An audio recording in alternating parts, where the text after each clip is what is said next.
Hello viewers, অচ্যুততার free coaching চ্যানেলে তোমাদের সকলকে স্বাগত জানাই। আজকের এই ভিডিওটিতে তোমরা যারা নেতাজি সুভাষ ওপেন ইউনিভার্সিটিতে পলিটিক্যাল সায়েন্সে পিজি এমএ কোর্সে ফার্স্ট ইয়ারে পড়ছো, তোমাদের যে ফোর্থ পেপারটি আছে তার অ্যাসাইনমেন্টের উত্তর 2024 সালে অ্যাসাইনমেন্টের উত্তরগুলি নিয়ে আলোচনা করবে এই ভিডিওটিতে।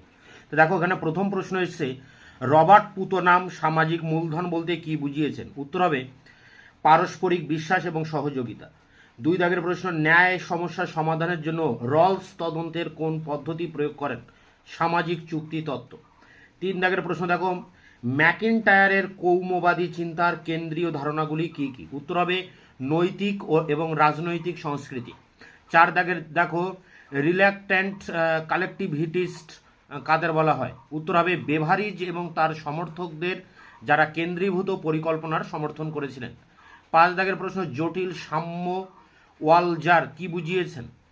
উত্তর হবে এক বন্টন ব্যবস্থা যেখানে একটি ক্ষেত্রে বৈষম্য অন্য ক্ষেত্রে সঞ্চারিত হয় না।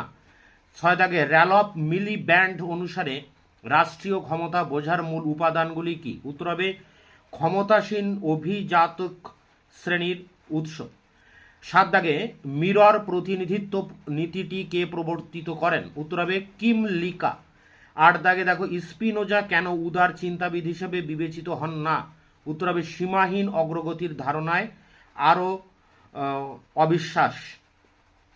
9 দাগের প্রশ্ন দেখো, বিভাগীয় স্বায়ত্তশাসন দ্বারা আরেল্ড লিজফার্ট কি বুঝিয়েছেন? উত্তর হবে বিভিন্ন সামাজিক গোষ্ঠীর সাংস্কৃতিক স্বায়ত্তশাসন। 10 দাগের প্রশ্ন, কোনটি আইজাদ আহমেদের মতে এডওয়ার্ড শেডের প্রধান সীমাবদ্ধ? উত্তর হবে সাম্রাজ্যবাদ এবং পশ্চিমীবাদকে সমর্থক বলে গণ্য করেছেন। 11 দাগে দেখো, নজিকের কাছে ন্যায় সমস্যাটিকে কেন্দ্র করে সবচেয়ে গুরুত্বপূর্ণ বিষয়টি কি? উত্তর হবে স্বত্বাধিকার। 12 দাগের প্রশ্ন, উত্তর আধুনিকতাবাদীরা আলোকায়ন প্রকল্পের অংশ হিসেবে মার্ক্সবাদকে ব্যাখ্যা করেন কেন? উত্তর হবে এটি ইতিহাসের মহান আখ্যানকে সমর্থন করে। 13 দাগের প্রশ্ন, যৌথ গণতন্ত্রের মর্মার্থ কি? উত্তর হবে নিরঙ্কুশ সংখ্যাগরিষ্ঠের দ্বারা শাসন। 14 দাগের প্রশ্ন, পশ্চিমী মার্ক্সবাদ কোন বিষয়গুলির উপর গুরুত্ব আরোপ করেছিলেন? উত্তর হবে আত্মগত মনোভাব, সচেতনতা এবং উপরিকাঠামো। 15 দাগের প্রশ্ন, মতাদর্শগত রাষ্ট্রযন্ত্র দ্বারা আলথুসার কি বোঝাতে চেয়েছেন? উত্তর হবে পারিবারিক শিক্ষা ব্যবস্থা বিভিন্ন আইনি এবং সাংস্কৃতিক প্রতিষ্ঠানকে ঘিরে সংগঠিত। 14 দাগের প্রশ্ন, হবসের ব্যক্তিগত তত্ত্বের সবচেয়ে গুরুত্বপূর্ণ উপাদান কি? উত্তর হবে সার্বভৌমের পরম ক্ষমতা। 17 দাগের প্রশ্ন, পুলন্ত যা তার পুঁজিবাদী রাষ্ট্রের তত্ত্বে কোন দিকটির উপর গুরুত্ব দিয়েছেন? উত্তর হবে কাঠামো গঠনকারী সম্পর্কগুলি। এরপরে 18 দাগের প্রশ্ন দেখো, কোন রাজনৈতিক তত্ত্বের সাথে রাষ্ট্রের সাইফার মডেল যুক্ত? উত্তর হবে বহুত্ববাদ। 19 দাগের প্রশ্ন, গ্রামসী আধিপত্যের সংজ্ঞা কিভাবে দিয়েছেন?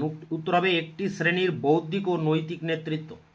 20 দাগের প্রশ্ন, কাঠামোগত নিয়ন্ত্রণবাদ বলতে কি বোঝায়? উত্তর হবে পুঁজিবাদী রাষ্ট্রের প্রাতিষ্ঠানিক পদ্ধতি। তো এই ছিল তোমরা যারা ফার্স্ট ইয়ারে পড়ছো পলিটিক্যাল সায়েন্সে পিজি এমএ কোর্সে নেতাজি সুভাষ ওপেন ইউনিভার্সিটিতে, তোমাদের ফোর্থ পেপারটির অ্যাসাইনমেন্টের প্রশ্ন উত্তর তোমাদের সামনে তুলে ধরলাম। তোমাদের ফার্স্ট এবং সেকেন্ড পেপারেরও কিন্তু অ্যাসাইনমেন্টের অ্যান্সার ইতিমধ্যে চ্যানেলে আপলোড করে দিয়েছি, তার লিঙ্ক দেওয়া থাকবে ভিডিও ডিসক্রিপশন বক্সে, তোমরা ভিডিওগুলি দেখে নিও। এছাড়া তোমাদের থার্ড পেপারটিরও অ্যাসাইনমেন্টের উত্তর খুব দ্রুত আমি তোমাদের চ্যানেলের সামনে নিয়ে আসবো। ততক্ষণে তোমরা চ্যানেলকে সাবস্ক্রাইব করে রাখবে, বন্ধুদের কাছে শেয়ার করবে, নিজেদের মতামত জানাবে কমেন্ট সেকশনে, এবং ভিডিওটি ভালো লাগলে অবশ্যই একটা লাইক দেবে।